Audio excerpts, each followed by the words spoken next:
বহুল আলোচিত গাজওয়াতুল হিন্দ নিয়ে আমরা আজকে কথা বলবো। এইটা এমন একটা ধারণা নিয়ে যেটা একদিকে জিহাদের স্লোগান, আবার অন্যদিকে রাষ্ট্রীয় ভয়ের পুঁজি। গাজওয়াতুল হিন্দ শব্দটা শুনলেই কানে বেজে ওঠে ধর্মীয় যুদ্ধ, আগ্রাসন এবং এক গভীর ধর্মীয় আবেগের প্রতিধ্বনি। কিন্তু আসলে এটা কি? কোথা থেকে এলো এই কথা? আর কেন একবিংশ শতাব্দীতে এসে আবার মাথাচাড়া দিয়ে উঠেছে সেই পুরনো মিথ? আর কেনই বা বলছি এই গাজওয়াতুল হিন্দ সম্ভবত শুরু হয়েছে আর ভারত পরাজয়ের পথে অগ্রসর হচ্ছে। আসুন ইতিহাস, ধর্মতত্ত্ব এবং রাজনীতির সীমানা পেরিয়ে খুঁজে বের করার চেষ্টা করি এই ধারণার উৎস, ব্যবহার এবং পরিণতি সম্পর্কে। গাজওয়াত শব্দটা ইসলামী পরিভাষায় ব্যবহৃত হয় ওই সমস্ত যুদ্ধে যেখানে নবী রাসূল স্বয়ং অংশগ্রহণ করেছিলেন। আর হিন্দ মানে ভারত, এই দুটো শব্দ মিলে দাঁড়ায় হিন্দের যুদ্ধ। কিছু হাদিসে উল্লেখ করে ভবিষ্যতে মুসলমানরা হিন্দ বিজয় করবে, যেমন সুনান আল নাসাই এবং মুসনাদে আহমেদে একটা বর্ণনায় বলা হয়েছে, আমার উম্মতের একটা বাহিনী হিন্দের সঙ্গে যুদ্ধ করবে, আল্লাহ তাদের ক্ষমা করবেন। তবে ইসলামিক স্কলারেরা অনেকেই বলেন যে এই হাদিসগুলোর সনদ দুর্বল এবং এগুলোকে ঐতিহাসিক ভাষ্য হিসেবে ধরা যায়, কিন্তু তা দিয়ে আধুনিক রাজনৈতিক সহিংসতার বৈধতা পাওয়া যায় না। 20 শতকের শুরু থেকে বিশেষ করে পাকিস্তানের রাষ্ট্রনীতিতে গাজওয়াতুল হিন্দ হয়ে ওঠে এক কল্পিত ধর্মীয় আদর্শ। অনেক সংগঠনই তাদের রাজনৈতিক প্রোপাগান্ডায় এই শব্দগুলো ব্যবহার করে বারবার, যেন ভারতের বিরুদ্ধে যে কোনো যুদ্ধ মানেই ইমানের লড়াই। এই ধারণা ব্যবহার করে রাষ্ট্রীয় সহিংসতা, সীমান্ত সন্ত্রাসকে বৈধতা দেওয়ার চেষ্টা করা হয়। আবার পাশাপাশি এই টার্মটাকে ধরেও ভারতের মুসলমানদের সন্দেহের চোখে দেখার সুযোগটাকে সৃষ্টি করা হয়। কিন্তু এটা কি আক্ষরিক অর্থে যুদ্ধ নাকি প্রতীকী যুদ্ধ? সেই যুদ্ধ কি শুরু হয়েছে? আর যদি শুরু হয় তাহলে কিভাবে শুরু হয়েছে? আর এই যুদ্ধের পরিণতি বা কি? আমার মনে হয় এই লড়াই শুরু হয়েছে, আর এটা শুরু করেছে বিজেপি আর আরএসএসের হিন্দুত্ববাদী রাজনীতি দিয়েই। এই যুদ্ধটা বাস্তবে অস্ত্রের নয়, বরং পরিচয় নির্মাণের যুদ্ধ, যা ভারতীয় উপমহাদেশকে ঠেলে দিয়েছে একত্ববাদের প্রবণতা এবং আত্মবিরোধী সংকটের দিকে। কিভাবে? ইসলামকে মোকাবেলা করতে গিয়ে হিন্দুত্ববাদ হিন্দু ধর্মের আত্মবিনাশ ডেকে আনছে। এমন একটা আত্মঘাতী প্রকল্পে তারা লিপ্ত হয়েছে যা আদতে শেষ বিচারে হিন্দু ধর্মকেই ধ্বংস করে দেবে। হিন্দুত্ববাদ যতটা না ইসলাম বিরোধী, তার চেয়েও বেশি হিন্দু ধর্ম বিরোধী।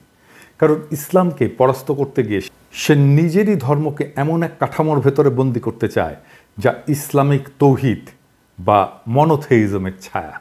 ইসলাম এবং হিন্দু ধর্মের মূল তফাৎ হচ্ছে বহুত্ববাদ বনাম একত্ববাদ। দুই ধর্মের দুই আত্মা।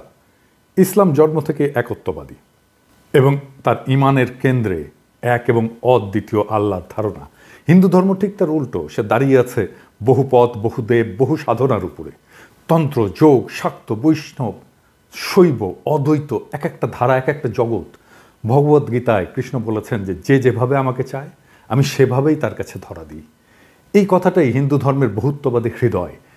কিন্তু হিন্দুত্ববাদ ইসলামকে পরাস্ত করতে গিয়ে ইসলামিক কাঠামো গ্রহণ করে ফেলে। হিন্দুত্ববাদের মূল সমস্যা হলো এটা ইসলাম বা খ্রিস্টান মতবাদকে প্রতিযোগী ভাবতে গিয়ে তাদের কাঠামোকে নিজের অস্ত্র বানাতে চায়। যেমন এক জাতি, এক ভাষা, এক পরিচয়, এক সংস্কৃতি। এ সমস্ত ধারণা ইসলামী উম্মাহ বা খ্রিস্টান নেশন স্টেটের ধারণার কাছাকাছি।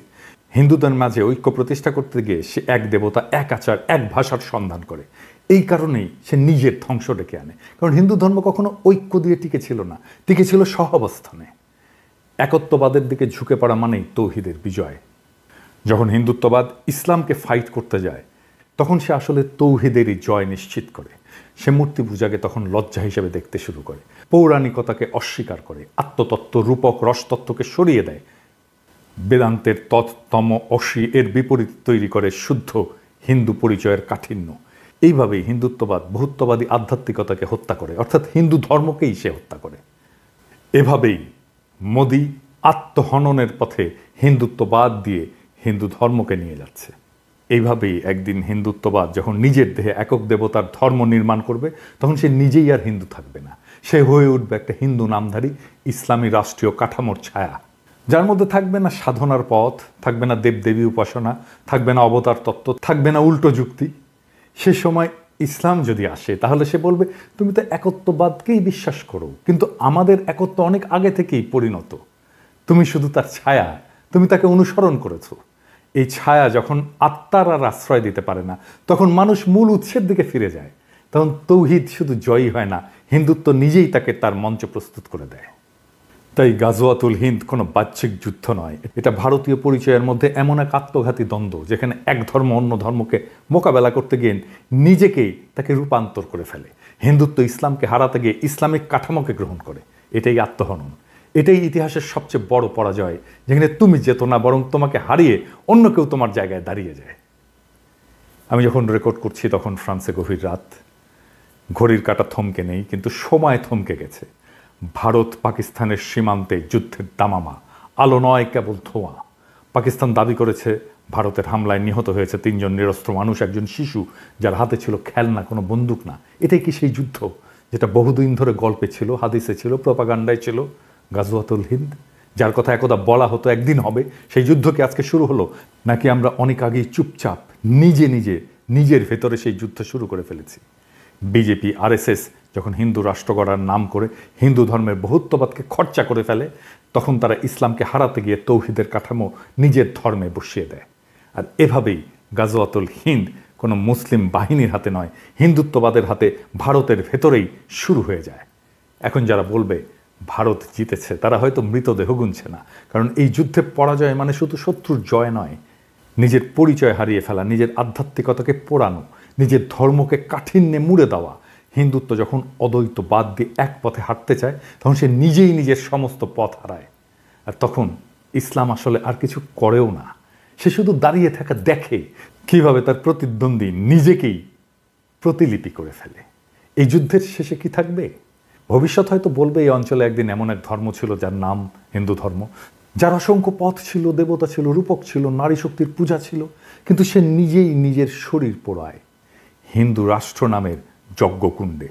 এই হলো গাজওয়াতুল হিন্দ, যেখানে শত্রু বাইরের কেউ নয়, শত্রু হয়ে ওঠে নিজের ভেতরের ভয়, প্রতিক্রিয়া আর পরিচয়হীনতা। এই হলো সেই সাংস্কৃতিক সুইসাইড, যার শেষে আর ধর্ম থাকে না, থাকে শুধু রাষ্ট্র। আর সেই রাষ্ট্রে মানুষও থাকবে না, থাকবে শুধু বিজয় লিখে রাখা এক শূন্যতা, এক ঐতিহাসিক পরাজয়, যার শুরুটা ভারতের হিন্দুত্ববাদীদের হাতে, যারা হিন্দু ধর্মকে বিজয়ী করতে গিয়ে আখেরে তার নিজের ধর্মকেই পরাজিত করে ফেলে।